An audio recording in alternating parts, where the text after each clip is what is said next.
শাহজালাল আন্তর্জাতিক বিমানবন্দরের কার্গো ভিলেজে অগ্নিকাণ্ডের বিষয়ে ওঠা সকল অভিযোগ বিবেচনায় নিয়ে তদন্ত শুরু হয়েছে বলে জানিয়েছেন বেসামরিক বিমান পরিবহন ও পর্যটন উপদেষ্টা শেখ বশির উদ্দিন। তিনি জানান, কার্গো ভিলেজের অগ্নিকাণ্ডে ক্ষয়ক্ষতির পরিমাণ জানার চেষ্টা করছে অন্তর্বর্তী সরকার।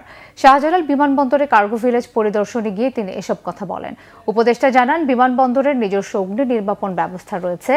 আগুন লাগার ৩০ সেকেন্ড সময়ের মধ্যেই প্রথম টিম ঘটনাস্থলে পৌঁছে আগুন নিয়ন্ত্রণের কাজ শুরু করে বলেও তিনি দাবি করেন।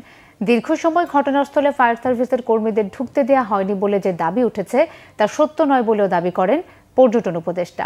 কার্গো ভিলেজে লাগা আগুন শনিবার রাত ৯:৩০টার মধ্যে নিয়ন্ত্রণে এলেও আজও দুপুর পর্যন্ত সেখান থেকে ধোঁয়া বের হতে দেখা যায়। এর মধ্যে চলছে উদ্ধার কাজ। এই ঘটনায় ২১টি ফ্লাইট ডাইভার্ট ও বাতিল হয়েছে। তবে এখন সব ধরনের বিমান উঠানামা স্বাভাবিক রয়েছে। কার্গো ভিলেজের পরিবেশ স্বাভাবিক করতে সব কর্মকর্তা কর্মচারীর সাপ্তাহিক ছুটি বাতিল করেছে সরকার।